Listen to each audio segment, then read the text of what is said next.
The world is full of stupid people doing stupid things. So I was scrolling on Reddit the other day and I came across a subreddit called Stories About Kevin. Kevin basically means someone who's impressively stupid and makes dumb decisions. I actually have a friend named Kevin and yeah, the name checks out. The whole subreddit is about encounters people have had with their own Kevins. So these people post stories on the subreddit about these funny encounters and they're absolute gold. So I thought, why don't I animate them and share them with the world? Just over a year ago, I switched jobs and went to work for a guy, Bob, who's running a new/used aquarium shop. The shop was built onto his house, so as a result, I've become pretty close with his family, including his 15-year-old stepson, who is the most Kevin person I've ever met. For the first couple months, I thought he was just a bit quirky and clumsy, but as I've come to know him more, I've discovered that he is a Kevin of the highest order. Now, I've known some dumb teenagers in my time. Hell, I used to be one. But this kid is just on another level.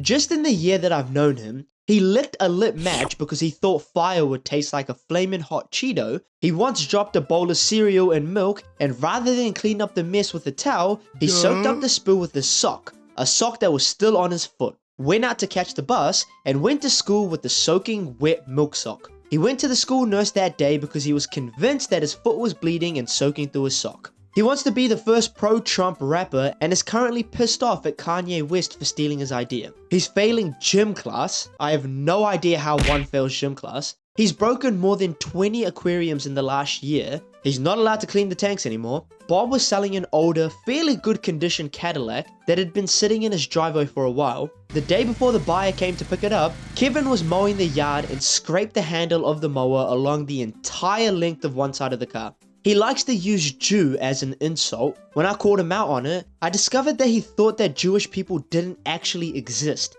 He thought that they were an imaginary race of people that everyone pretended to hate. He played lacrosse on his school's team this summer and got benched all season because he told the coach that he didn't need to run laps or go to practice. This is probably why he's failing gym class. He left in the morning like normal to go catch the bus. 3 hours later, he came back saying that he missed the bus and he needed to be driven to school. The problem? It was Labor Day. There was no school. He stood at the bus stop for 3 hours on a day that there was no school. He eats absolutely everything in sight. If you leave food unattended for more than 10 seconds, it's gone. Bob went to Taco Smell and got food for the 4 of us. Kevin was left alone with it and ate his, mine, Bob's, and half of his mother's food before he realized that it probably wasn't all for him. When he found out that I was a chili head, he bragged for a week about how he loved super spicy food too. He then tried a glob of my hot sauce after I warned him repeatedly not to, and spent the next 2 hours crying and blaming me. We've been gradually remodeling the house when we're not working in the store. Kevin's bedroom was the first room we finished. He managed to put a hole in the wall the first day he moved in. One day, completely out of the blue, he asked me, "I know girls don't have a but is there a hole beneath their belly button where their wiggly stick should be?" Bob told Kevin to wash the truck one day earlier this year. Kevin thought he'd be helpful and washed out the fuel tank as well, with water. His parents signed him up for tutoring to help with his grades. Turns out, all the tutoring in the world won't help your grades if you never turn in your homework. He was under the impression that homework was optional, also he routinely falls asleep in class. He thought that fish were just very active plants. He managed to tip over and dump the contents of the trash can he was taking out to the roadside to get picked up. Rather than pick up the mess, he just kicked it around and spread it across the yard in hopes that it would be less noticeable if the mess was less concentrated. I'll just leave you with this tidbit. Kevin starts driving in 3 months. May the gods have mercy on us all. Okay, I think Lego Maniac 89 wins for the funniest Kevin story. This is just stupidity at its finest. Quite literally the king of all Kevins. He makes my Kevin look like an Einstein. This particular Kevin reminds me of Patrick Star. He just lives in his own bubble of sunshine and confusion. And honestly, good for him. He's probably happier than most people. You go, Kevin. I'm proud of you, buddy. Probably one of the stupidest people I've ever met. He was a 26-year-old male and turned up an hour and a half late on the first day. He was brought in by his mum, which I thought was kinda odd for a grown man. I let that slide, but then things just got worse. It was a small roadside cafe/eatery, so I thought I'd get him started on small duties to ease him into the way of the place. I asked him to put new toilet paper in the toilets. A minute or so later, I hear him yelling, "Oh, it won't fit on the toilet roll holder."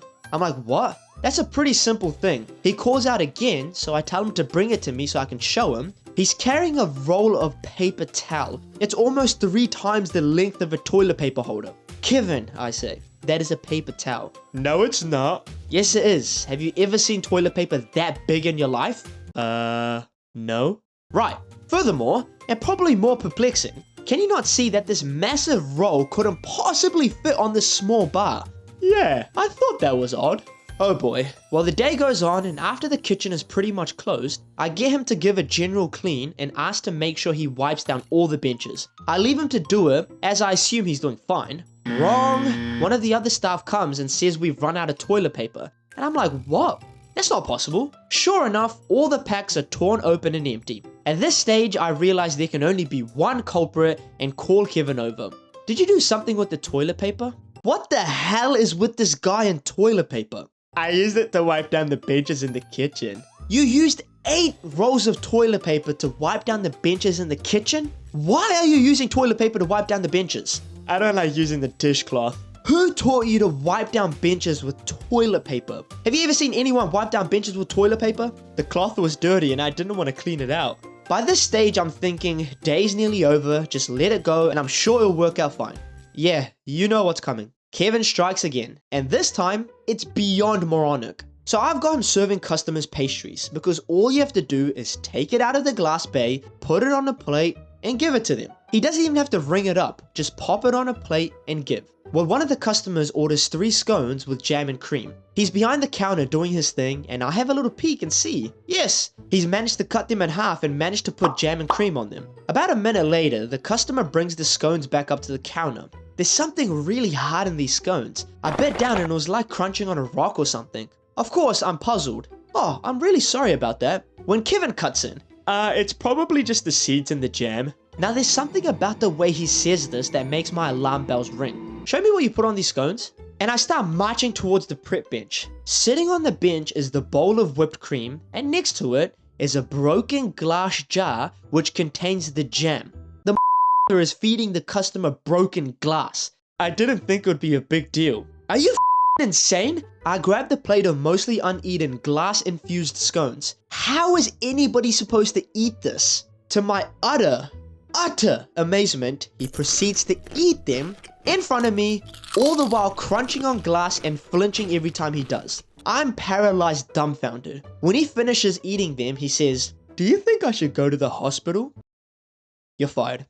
Okay, so this case sounds like a typical Kevin. 26 years old, unemployed, and still lives with his mum. Bro literally fed a customer broken glass. It doesn't get better than this. This is about a Kevin in my program at college. She was actually a pretty mediocre kid, mostly, for the first few years. She scraped by in classes, had a few friends, and more than a few moments of pure, unadulterated Kevinness. Several highlights include jumping off a 2-story roof to see what would happen, a complete inability to comprehend the difference between ice cream and gelato despite many attempts to explain it to her, and drinking an ungodly amount of espresso and spending the better part of an hour literally running in circles around the architecture building to burn off energy. At one point, a boy about a year ahead of Kevin in the program took an interest in her. Let's call him Sensible Sam. Sensible Sam and Kevin set up a date at a nice place just off campus. Kevin got understandably nervous before the date. Kevin's panic response was to drink an entire large milkshake immediately prior to meeting Sensible Sam.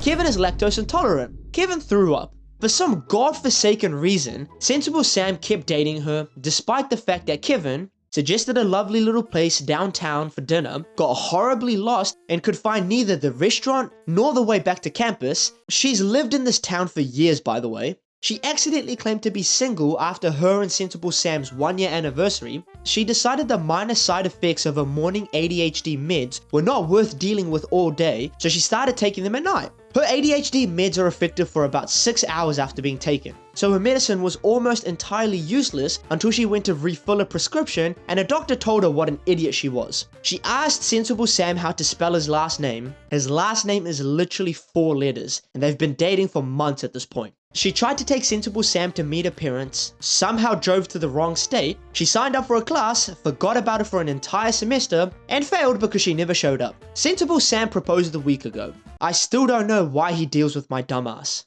I got lucky, you lot. absolute cinema. This is definitely one of the best Kevin stories I've ever heard. It was posted 7 years ago, so if you're watching this, Kevin, or Sensible Sam, this is a very cute story, and I really hope you guys are still happily married, and maybe even have a couple little Kevins running around the house. Anyways, that's all for today, folks. Big shout out to all the Kevins out there in the world. Just know, without you guys, the world would be a very boring and dark place. And a special mention to my little Kevin. I love you, buddy. Like and subscribe if you enjoyed the video. All stories were sourced from Reddit. Thanks for watching.